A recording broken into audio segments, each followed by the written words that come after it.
Mesdames, Messieurs, bonsoir et bienvenue à l'émission Éthique dans la société et les médias. Nous allons ce soir échanger au sujet d'un colloque international qui a eu lieu durant cette semaine à l'Université de Strasbourg. Ce colloque a été organisé par l'UMR Bresse, unité mixte de recherche droit, religion, entreprise et société, par l'Université de Strasbourg et par le CNRS, Centre national de recherche scientifique. D'ailleurs, ce colloque a reçu le soutien financier du ministère de l'Intérieur. Ce colloque international de l'organisation du culte musulman en France dans une perspective comparative était dirigé par le responsable scientifique Francis Messner, qui est directeur de recherche émérite au CNRS et professeur conventionné à l'Université de Strasbourg. Il faut savoir que l'organisation du culte musulman en France est articulée autour d'institutions faiblement hiérarchisées et caractérisées par une autonomie des unes par rapport aux autres. Donc il y a le CFCM et le CRCM, qui est une instance nationale de dialogue créée à l'initiative des pouvoirs publics en 2015. Il y a les fédérations, les représentations des mosquées locales, le Conseil théologique musulman de France, CTMF, les associations cultuelles nationales et la Fondation de l'Islam de France, FIF, pour les activités profanes. Alors, le colloque a été organisé en 3 parties. La première partie était constituée à expliquer consistait à expliquer l'état actuel de l'organisation du culte musulman par rapport aux politiques publiques mises en œuvre, par rapport au cadre juridique prévu par le droit français pour l'organisation des cultes. En seconde partie était consacrée à évoquer l'organisation du culte musulman dans le droit musulman et les textes fondateurs dans une perspective comparative par rapport au culte catholique, protestant, juif et bouddhiste. Et la troisième partie était de voir les modes d'organisation des groupements musulmans dans un certain nombre de pays européens, tels est l'Allemagne, la Belgique, l'Autriche et l'Espagne, et dans les pays sociologiquement musulmans, la Turquie, l'Algérie, le Maroc, le Sénégal et l'Arabie saoudite. Donc, pour ne pas faire bien sûr un monologue durant toute l'émission, j'ai l'honneur d'accueillir à mes côtés Monsieur Shaban Kiper, chargé des relations publiques et membre du bureau du CRCM Alsace, qui était l'invité de ce colloque. Bienvenue, Monsieur Kiper. Bienvenue, bonsoir. Bonsoir. Alors, nous allons discuter et vous évoquer les idées principales qui en sont ressorties lors de ce colloque. Alors, lors de l'ouverture du colloque, vous savez très bien, Monsieur Kiper, Jean-Pierre Chevènement, ancien ministre et le président de la Fondation de l'Islam de France, a ressorti l'historique de la laïcité en parlant des lois Ferry, de la séparation de l'Église et de l'État, d'ailleurs la loi du 9 décembre 1905. C'est ce que je vais vous demander. Alors, comment la laïcité est perçue par les différentes communautés en France ? Alors, un petit rappel historique, bonsoir, salam alaikum. Donc, un petit rappel historique par rapport à la laïcité. Effectivement, donc en décembre 1905, la loi sur la séparation de l'Église et l'État a été votée à l'Assemblée nationale. Et en premier lieu, parce que nous étions sur un régime concordataire en France, de 1801, donc toute la France, et on passe à un régime de séparation des cultes à partir de 1905. Sauf en Alsace-Moselle, sachant que l'Alsace-Moselle a été annexée par l'Allemagne à partir de 1870, ce qui fait que nous sommes toujours aujourd'hui en terre concordataire ou en droit local. Je pense que par la suite nous y reviendrons. Et concernant la laïcité, comment les communautés l'ont perçue, tout d'abord, je pense que l'Église catholique ne l'a pas acceptée dans un premier temps. Donc il y a eu une forme de résistance par rapport à la laïcité. Et souvent, dans nos mémoires collectives, il y a plusieurs éléments qu'on oublie par rapport à la laïcité. Il y avait une journaliste de Libération qui traite sur les questions de l'islam et qui avait écrit un article très intéressant. Alors, je peux me tromper sur le chiffre, mais je suis persuadé que c'est ou 9 ou 11. La laïcité a été modifiée par décret à 9 reprises. Ça veut dire quoi? Ça veut dire que les cultes qui étaient présents, à savoir l'Église catholique, protestante et les juifs qui habitaient en France, principalement le culte catholique et l'Église et le culte protestant, la laïcité a été modifiée à 9 reprises. C'est-à-dire à 9 reprises, on a modifié la laïcité systématiquement pour donner un pas supplémentaire au culte. C'est-à-dire qu'on avait de la résistance du côté de l'Église, du côté du Vatican, du côté des catholiques. Et systématiquement, on a fait un pas supplémentaire pour faciliter, pour fluidifier les relations entre l'État et l'Église catholique.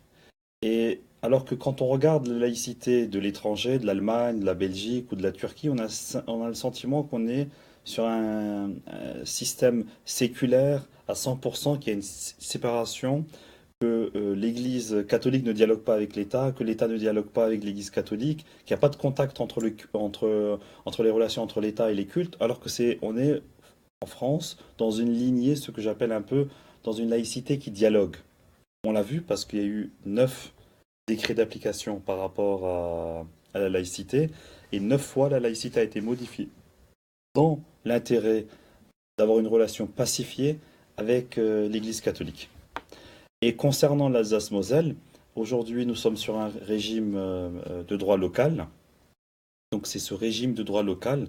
D'abord le concordat a eu lieu souvent, on l'ignore, mais c'est entre le Vatican et la France. Et c'est seulement sur des lois organiques par la suite où les protestants, donc les deux traditions religieuses, les luthériens et les réformés, et par la suite, si je ne me trompe pas la date exactement, en 1806, que le culte israélite a été mis dans ce fonctionnement-là. D'accord.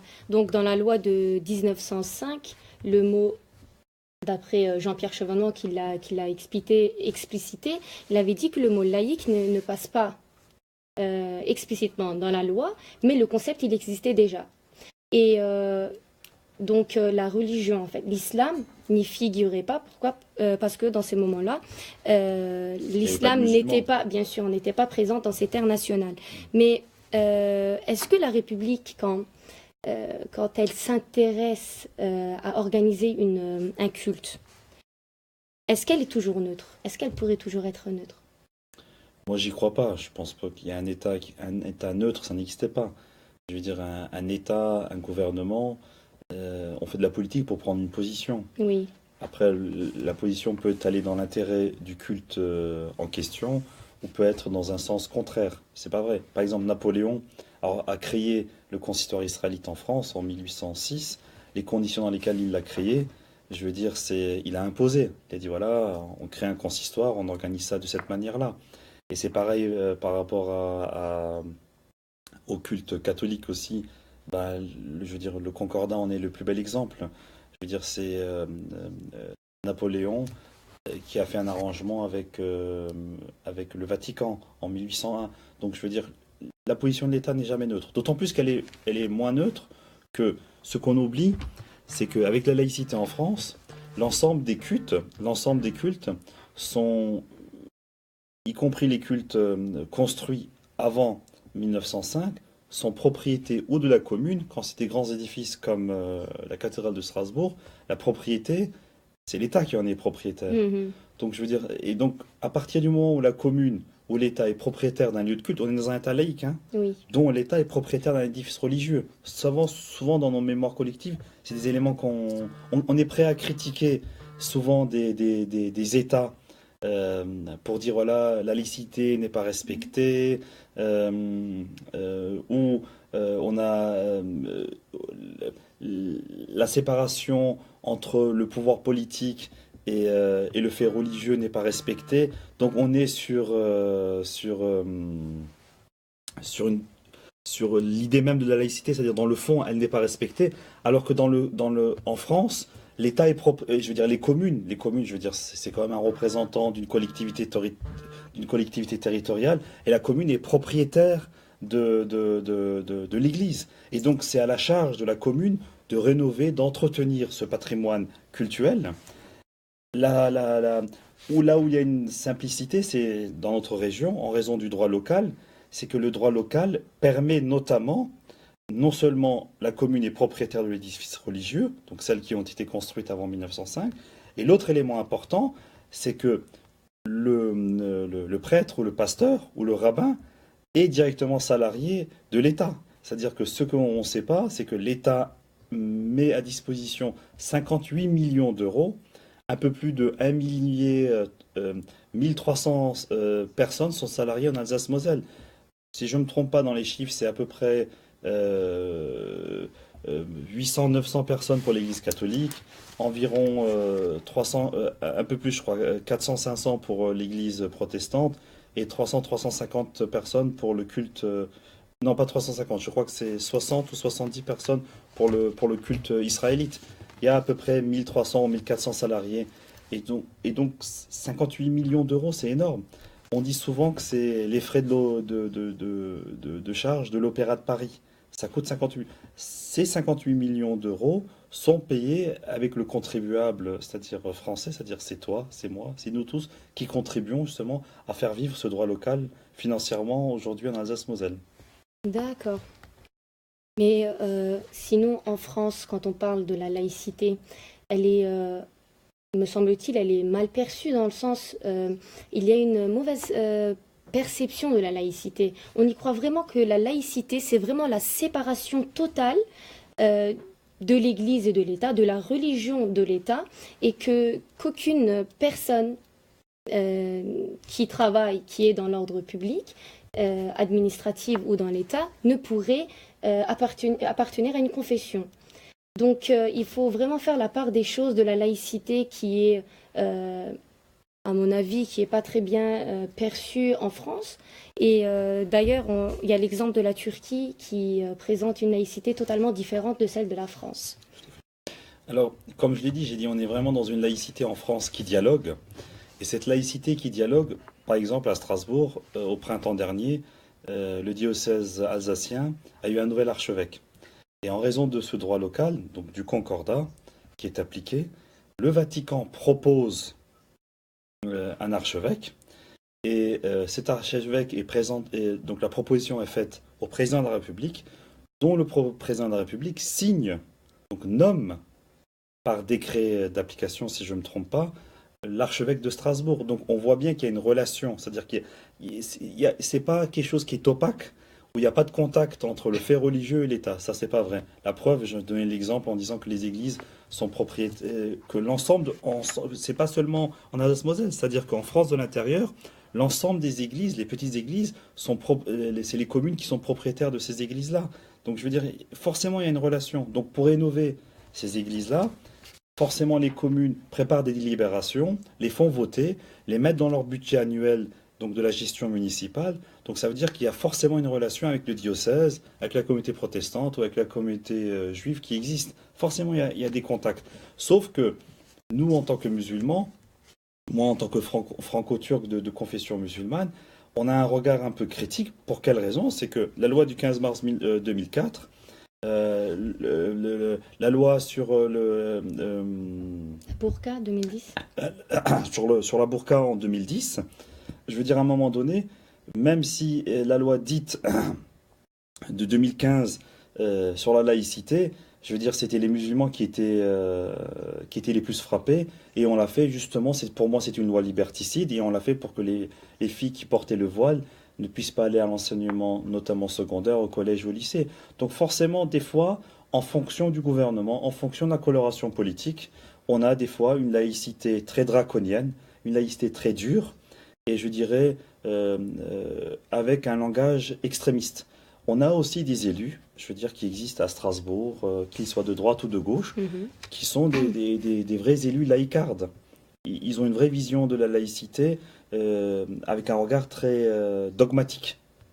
Et je leur demande à toutes ces personnes-là, qu'ils soient à droite ou à de gauche, d'avoir un regard un peu historique sur les événements, comment la religion, comment l'État gère ses rapports avec les religions, de regarder le droit religion justement en Alsace-Moselle et en France de l'intérieur comment ces évolutions-là ont eu lieu dans notre société, je pense ils ont. Mais le problème, c'est que ils ont une laïcité à géométrie variable. Le problème il est là. C'est-à-dire quand il s'agit des musulmans, ils savent taper, ils savent faire du matraquage médiatique, mais quand il s'agit des autres cultes, ils s'expriment pas. Et c'est pour ça que ils ont un regard idéologique à l'égard de l'islam. C'est malheureux, mais c'est aussi notre réalité. D'accord, je vous remercie. Euh, une question aussi. Jean-Pierre Chevènement avait avait dit aussi qu'en 2015, ils ont créé bien sûr le CFCM pour pouvoir organiser le culte musulman en France. Et il avait aussi dit qu'en 99, quand il était ministre de l'Intérieur chargé des cultes, bah, il avait amorcé l'organisation de l'Islam de France avec l'Istichara, la consultation, et par après, ils sont venus à créer le CFCM. D'après vous, quelle est la place réelle du CFCM en France et quel est son impact envers les musulmans? Alors, avant de passer au CFCM, si tu permets, j'aimerais juste m'exprimer sur la fondation des œuvres de l'islam. Sur la D'accord. fondation de l'islam. Je crois que le mot œuvre n'existe plus. Fondation De l'islam. Alors qu'il y a un objectif tout à fait culturel, de donner des bourses, d'organiser des colloques, comme celui que nous venons d'y participer, ou dont l'objectif, comme tu l'as très bien dit justement, a un objectif tout à fait profane. Sauf qu'à un moment donné, moi je me pose la question, je me dis, une fondation dont son nom, l'autre mot est islam, alors que c'est une fondation qui a un objectif culturel, je me dis pourquoi on l'a pas appelée Fondation pour les activités culturelles musulmanes? Mhm. Pourquoi on a mis le mot islam?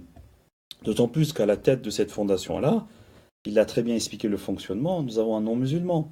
C'est vrai que concernant le CFCM, c'est le culte musulman qui est représenté, donc c'est les associations cultuelles de France avec des élections. Donc ils ont des représentants au mètre carré de leur lieu de culte et avec des scrutins de liste, il y a une élection tout à fait démocratique qui a eu lieu. Mais concernant la fondation de l'islam, moi ça me pose un problème. Ça me pose un problème que concernant les affaires liées à ma religion, même si elles sont non profanes, parce qu'elles sont étroitement liées, que ce soit quelqu'un, même s'il a une expérience, il a été ministre de l'Intérieur, il a été maire de Belfort, il a participé à la création du CFCM historiquement, même si c'est pas lui qui l'a finalisé, c'est Sarkozy qui l'a finalisé en 2003. Moi, ça me pose un problème. Pourquoi on ne laisse pas cette responsabilité entièrement, par exemple, au CFCM, au conseil d'administration du CFCM, au bureau du CFCM? Pourquoi est-ce qu'il n'y a pas cette matière intellectuelle ou cette matière grise à l'intérieur de la communauté nationale des musulmans vivant en France qui peuvent gérer cette fondation? Moi, ça me pose un problème de fond. D'ailleurs, je vous coupe, le professeur Franck Frégosi avait dit qu'en fait, que les musulmans sont loin de l'autogouvernement. Apparemment, les musulmans n'arrivent pas à s'autogouverner et donc ils ont besoin d'être gouvernés par d'autres institutions. D'ailleurs, c'est pour ça que c'est pas un musulman qui est Écoutez, à la présidence du CFCM. je ne sais pas dans quel cadre il a dit ses propos, mais pour moi, Du, lors du colloque, mais je veux dire, dans quel débat? Parce que je n'étais pas présent sur l'ensemble de la journée, mais ce que j'aimerais dire, je veux dire, ces propos-là, j'y adhère pas du tout. Je veux dire, je dirais que même que c'est des propos qui ont un peu un regard un peu post-colonialiste. Je veux dire, pourquoi on peut s'autosuffire à nous-mêmes? Il est où le problème? Bah, la preuve, le CFCM, je veux dire, ce sont bien des musulmans qui le gèrent. C'est une structure qui représente le culte musulman, qui est là pour défendre les intérêts du culte musulman, pour la représenter. Elle manque de moyens, mais après, c'est une institution qui est jeune. Elle a été créée en 2013, nous sommes en 2017. Aujourd'hui, elle existe depuis, on va dire, 14 ans, depuis 13-14 ans. Il y a eu, donc, depuis le pacte de 2012, des élections en 2013. On est sur une présidence tournante. Aujourd'hui, la présidence du CFCM est gérée par une personne qui est originaire de Turquie, qui est d'origine turque et géré par la présidence par le représentant de Diyanet en France. Et avant, c'était le RMF. Avant, c'était la mosquée de Paris, donc de sensibilité algérienne. Le RMF est de sensibilité du Royaume du Maroc. Et aujourd'hui, c'est une sensibilité turque. Je veux dire, ça fonctionne. Elle peut mieux fonctionner. C'est vrai que, mais c'est l'éternel débat. C'est la question des moyens, d'une part. Et après, c'est aussi l'éternel débat sur la culture à avoir en tant que communauté musulmane, en tant que fédération, qui sont les têtes de pont aujourd'hui de l'islam en France. De quelle manière on peut générer une culture de travail, une synergie commune sur des projets communs. Notamment, ça peut être l'aumône, notamment, ça peut être les repas de rupture de jeûne, ça peut être l'organisation du pèlerinage, ça peut être l'organisation de débats, ça peut être tout ce qui est la création par rapport au cimetière musulman, ça peut être tous les débats qu'il y a autour de la construction des lieux de culte, la formation des imams, la viande halal. Je veux dire, le chantier est vaste, il y a de la place pour tout le monde. Mais il faut qu'on arrive à créer une culture commune, une synergie commune, de façon que nous puissions travailler ensemble. Et c'est là où il y a un débat. C'est-à-dire que les fédérations aujourd'hui qui gèrent les CFCM, le CFCM ou les CRCM, souvent, chacun prêche pour sa propre paroisse et on n'arrive pas à créer une dynamique commune. Mais je pense que ça viendra, c'est une question de génération aussi. Ma génération à moi a plus de facilité à travailler ensemble. La première génération, on est plus sur des querelles intestines et sur des luttes de pouvoir. Mais ça existe partout, c'est comme ça existe sur le culte catholique, comme ça existe chez les protestants et comme ça existe aussi chez les juifs. Je veux dire, c'est pas un problème qui est propre à l'islam. D'accord. Mais ma question serait aussi, si actuellement le CFCM il n'arrive pas à avancer, c'est la faute de ses représentants ou vraiment de l'État qui ne veut pas aider à la population musulmane? En fait, comme nous sommes, tu l'as très justement dit, nous sommes dans un État séculier où il y a une laïcité. Donc l'État, il faut le dire aussi, c'est que l'islam avance le plus dans les localités. C'est-à-dire, à partir du moment, c'est pas le CFCM qui va résoudre le problème hocus pocus avec une baguette magique. C'est les lieux de culte qui sont dans les villes. C'est-à-dire, c'est la mosquée de Strasbourg, c'est la mosquée Ibn Sultan, c'est la mosquée Yunus Emre de Ditib. C'est eux qui vont essayer de résoudre les problèmes dans leur localité. Et à partir du moment, donc, on est sur des relations bilatérales avec les collectivités territoriales, et c'est là qu'on avance le plus. Pourquoi? Parce qu'il y a un problème de halal dans une cantine scolaire, il y a un problème de lieu de culte, il y a un problème de cimetière, il y a un problème de formation des cadres religieux, mais c'est dans la localité. C'est vrai que le CFCM, nous sommes dans un pays national, donc il faut une instance qui représente tous ces lieux de culte au niveau national, qui est le CFCM. Il a aussi des chantiers sur lesquels il doit s'y intéresser. Après, il y a des municipalités, il y a des collectivités territoriales qui aident, qui ont compris qu'il fallait travailler avec la communauté musulmane et leurs représentants, ça se passe bien. Il y a d'autres collectivités territoriales et d'autres municipalités, des fois qui sont à droite, qui sont à gauche, etc., et qui ne veulent pas travailler avec la communauté musulmane et qui bloquent les dossiers. On a connu ça à Strasbourg une période, on connaît ça aussi dans d'autres villes, dans d'autres régions de France, et au niveau de la France, sur le plan national, c'est le bureau central des cultes. Donc il y a des chargés de mission qui sont en charge des relations avec l'islam. Et il y a au ministère des Affaires étrangères un chargé des relations avec l'islam. Et ces questions-là sont traitées avec ces personnes-là. D'accord. Et durant le colloque, en fait, il y a eu des interventions faites au sujet des aumôniers en France. Donc, comment s'organisent dans les cultes, comment s'organisent ces aumôniers dans ces cultes-là pour désigner les aumôniers et dans quel domaine sont-ils actifs? Alors, en France, nous avons 3 aumôneries. 3 aumôneries. Donc, on a l'aumônerie militaire. Et si je ne me trompe pas, au niveau national, il y a quasiment une quarantaine d'aumôniers militaires musulmans. Donc, il y a des référents régionaux et départementaux. Et il y a bien évidemment un aumônier national en charge de ses relations avec l'armée, qui est le patron de l'aumônerie musulmane militaire. Et il y a aussi un aumônier national des hôpitaux de France, donc qui gère l'aumônerie, la relation entre l'aumônerie et les hôpitaux. Et il y a aussi un aumônier national concernant les maisons pénitentiaires, donc c'est-à-dire les prisons. Donc les musulmans sont dans trois secteurs. Il y a aussi une critique que j'aimerais faire sur l'aumônerie. Après, c'est une réalité. Dis-moi d'où tu viens, je te dirai qui tu es. En France, nous le savons, en raison de l'histoire coloniale de la France, il y a une présence très importante, surtout en raison d'une vague d'immigration maghrébine, à savoir marocaine et algérienne, mais plutôt algérienne dans un premier temps et après marocaine dans un second temps. Mais il y a aussi une immigration turque. Et quand on regarde bien l'aumônerie, que ce soit au niveau militaire, il y a un aumônier d'origine turque. Quand on regarde le milieu hospitalier, il n'y en a pas. Quand on regarde au niveau des maisons pénitentiaires, il n'y en a pas. Je vous parle des aumôniers salariés qui font ça d'une manière professionnelle. Après, des bénévoles, forcément, il y en a. Mais c'est pas normal. C'est-à-dire que quand on regarde, on dirait que l'aumônerie correspond... D'accord, je veux bien comprendre que les personnes d'origine maghrébine, les originaires du Maghreb, sont majoritaires. Nous sommes tous frères. Sur ça, il n'y a pas de débat. Mais je pense que sur cette question-là, il devrait un peu plus s'ouvrir sur l'immigration turque, sur les personnes d'origine turque vivant en France, parce qu'ils ont aussi une certaine compétence et ils sont aussi représentatifs d'une sensibilité de l'islam en France. Donc malheureusement, il n'y a pas Mhm. assez d'aumôniers d'origine turque. Il y a énormément de personnes qui sont compétentes, qui ont un baccalauréat et qui ont fait des études de théologie en Turquie, et qui sont des théologiens, des prédicatrices, des prédicateurs, qui pourraient travailler dans ces domaines-là. Oui, il y a la condition quand même de faire un DU à l'université, je Je trouve que c'est suppose. très bien. Oui. C'est très bien, je veux Mm. dire, c'est normal, parce qu'ils ont leur salaire de l'État. Donc à partir du moment quand tu es fonctionnaire d'une collectivité ou d'un organisme public, c'est normal que tu puisses passer ton DU et que tu puisses avoir cette session de formation qui dure 6 mois. C'est plus de l'instruction civique à la Exact. laïcité, mais Oui. je trouve que c'est très bien. Oui, c'est vrai, c'est très intéressant d'ailleurs. Et ces aumôniers, ils sont rémunérés par le CFCM ou la fédération, la Fondation Islam de France? Non, en fait, ils sont directement. Par exemple, nous avons, suite à les attentats de Charlie Hebdo, donc il y a l'instance de dialogue qui s'est créée au niveau national. Et l'instance de dialogue, suite à cette réunion-là, et je salue ici le préfet du Bas-Rhin et d'Alsace, l'ancien préfet qui était Monsieur Stéphane Bouillon, et lors d'une réunion de l'instance de dialogue, euh, il a convié à la réunion le directeur général des hôpitaux universitaires de Strasbourg. Et le directeur lui a dit, écoutez, nous avons 12 000 salariés. Il a dit, je n'ai pas les moyens de créer un poste d'aumônerie musulmane.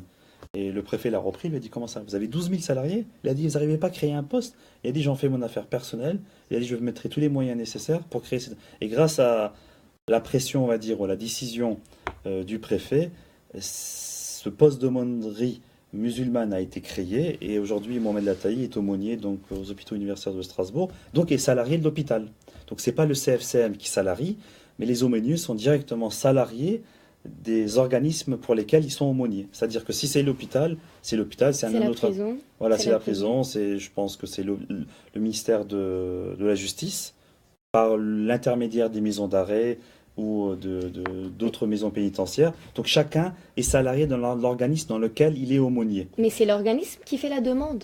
Non, en fait, c'est les aumôniers nationaux qui D'accord. nomment les aumôniers nationaux musulmans qui nomment leurs propres aumôneries en fonction de leur responsabilité commune. C'est-à-dire, si c'est l'hôpital, les maisons pénitentiaires, la maison pénitentiaire, l'armée, c'est l'armée. Donc chacun nomme. Mais je crois qu'il y a un accord mutuel avec le président du CFCM. Quand l'aumônier national doit nommer quelqu'un, je pense qu'il se consulte avec le CFCM, mais le dernier mot ne revient pas au CFCM. Je pense que c'est l'aumônier qui est compétent dans ce domaine-là. D'accord, il a une liberté. Voilà. D'accord. Vous l'avez dit tout à l'heure que, bah, ma question d'ailleurs, vous me l'avez, je vais devoir la supprimer. C'était en fait de vous demander s'il y avait des ministres des cultes recevant une rémunération par l'État en France. Vous Oui, l'avez en dit, en Alsace-Moselle, Alsace-Moselle. pour les 3 cultes reconnus, et les aumôniers, bon, on ne peut pas appeler ça les ministres du culte, mais pour les aumôniers aussi musulmans au niveau national. D'accord. Et donc que dans les départements concordataires et autre part, on ne peut rémunérer salariés des ministres de culte. Mais comment, vous savez, dans le colloque, Monsieur Francis Messner avait parlé de l'organisation des cultes. Comment elle devait s'organiser par rapport à la loi 1901 et 1905. Est-ce que c'est possible de nous éclairer sur ce sujet-là? En fait, en France de l'intérieur, vous devez créer une association spécifiquement cultuelle ou une association spécifiquement culturelle. Sauf que ici, on est sur la loi de 1908, en Mhm. Alsace-Moselle. Donc l'association que vous créez ici, elle est de droit culturel, il l'a expliqué, et culturel. Donc c'est-à-dire que dans vos associations, vous pouvez avoir une association culturelle et culturelle dans le même objet. Sauf qu'en France de l'intérieur, vous êtes obligé de séparer les deux en raison de cette loi de 1901 et celle de 1905. Elle n'est pas appliquée ici Mhm. sur le plan des associations. Après, il y a un autre élément sur lequel j'aimerais aussi rebondir. Par exemple, aujourd'hui, sur la terminologie religieuse.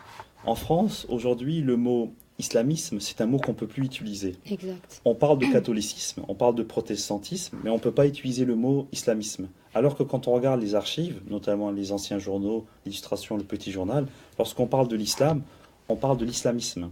Ou des fois, on parlait de la religion de Mohamedan dans certains articles. Mais c'est souvent de l'islamisme. Ce mot, on ne peut plus l'utiliser.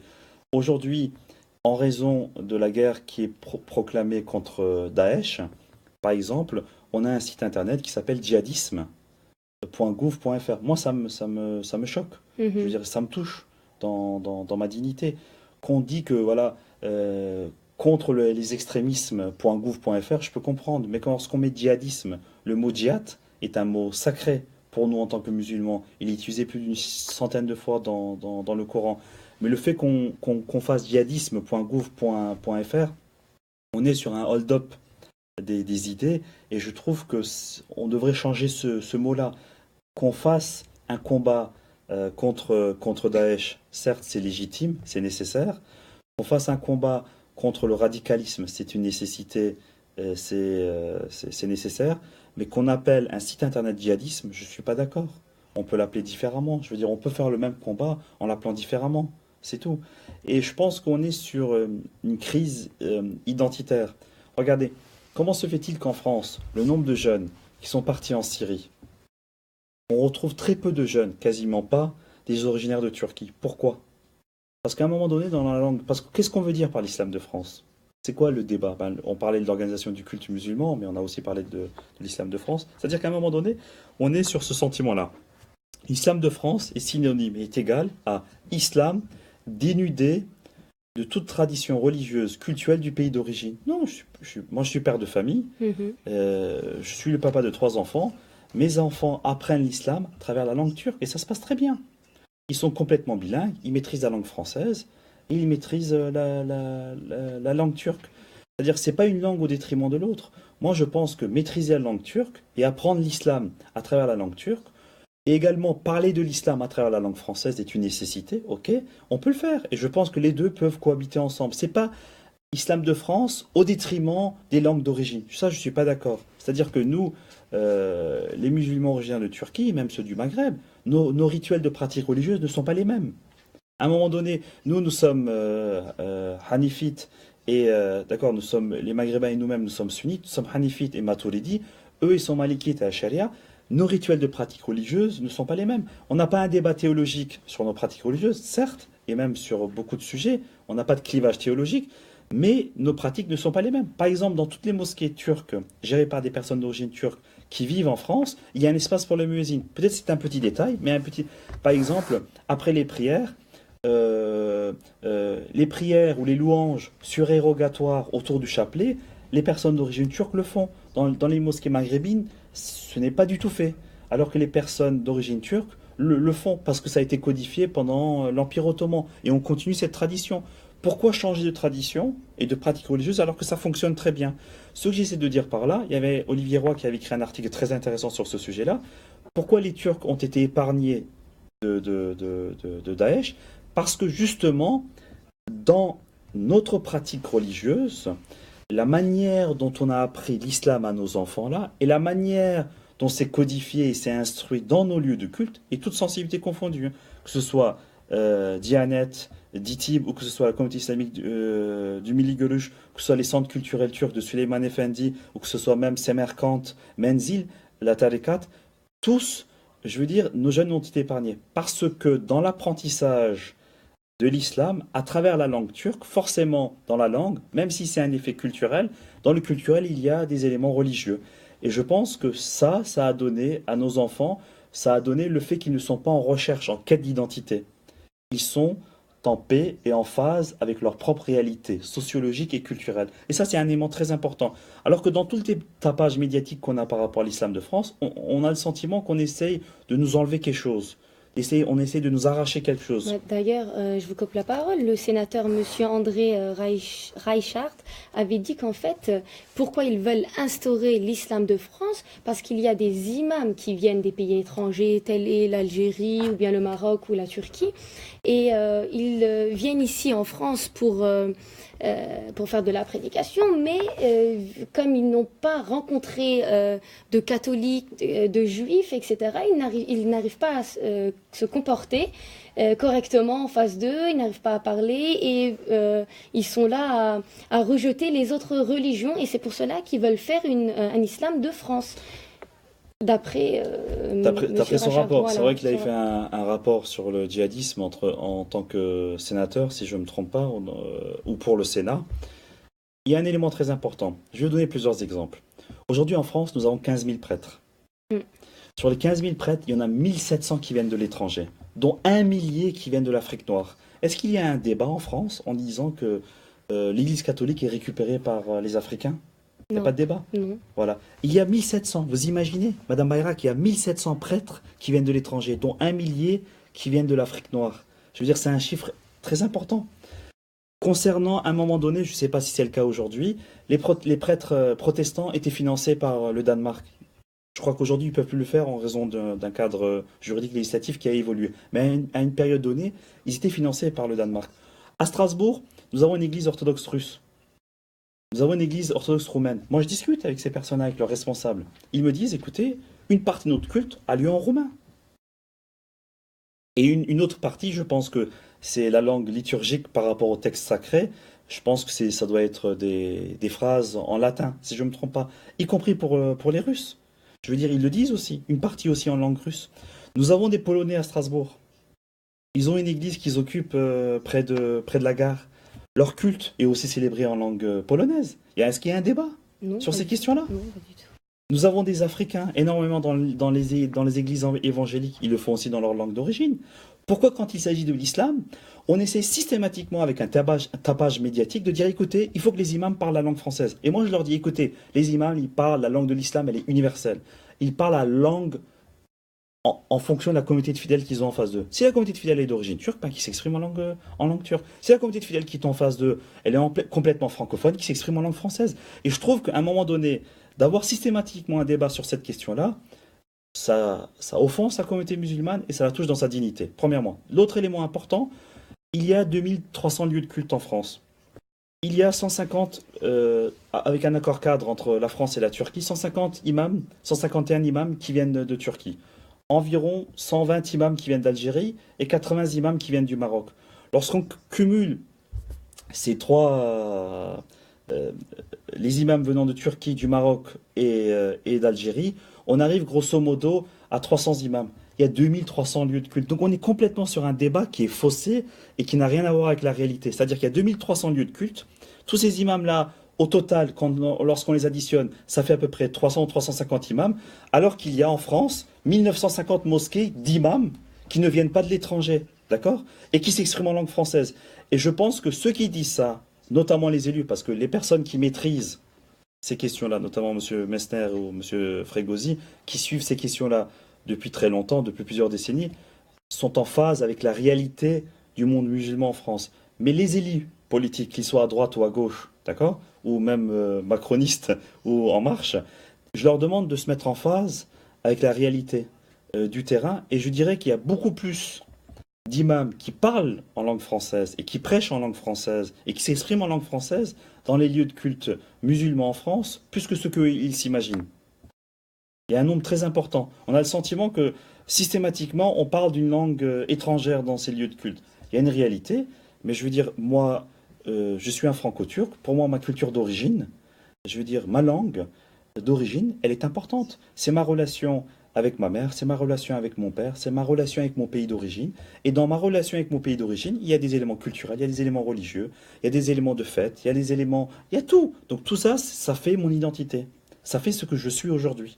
Donc je souhaite le préserver. Et je pense que c'est mon droit le plus intime. Exact. Je vous remercie, Monsieur Kipper, pour votre intervention. Et si vous avez d'autres choses à ajouter, je vous laisse un petit temps encore, 1 minute, 2 minutes, si vous voulez ajouter. Non, je pense qu'on a fait le tour de la question. C'est moi qui vous remercie pour votre invitation. C'est vrai que c'était un colloque de qualité. L'Université de Strasbourg l'organise, c'est sa 3e édition, si je ne me trompe pas. C'est la 3e édition qu'ils le font. Oui, l'an dernier, il y avait le colloque sur le statut des imams. D'ailleurs, la charte qui a été éditée, et je ne sais pas Elle n'est pas encore en Il y a encore un débat. Il y a encore un débat. Il y a encore un débat, sûr, voilà. ouais, c'est pas encore sûr, il y a encore un débat au sein du CFCM. En tout cas, je tiens à vous remercier et je tiens également à saluer tous les téléspectateurs de France Média TV qui nous écoutent sur leurs écrans aujourd'hui. Et donc voilà, un grand merci de votre invitation et je vous souhaite une agréable soirée. Merci beaucoup, Monsieur Kipper.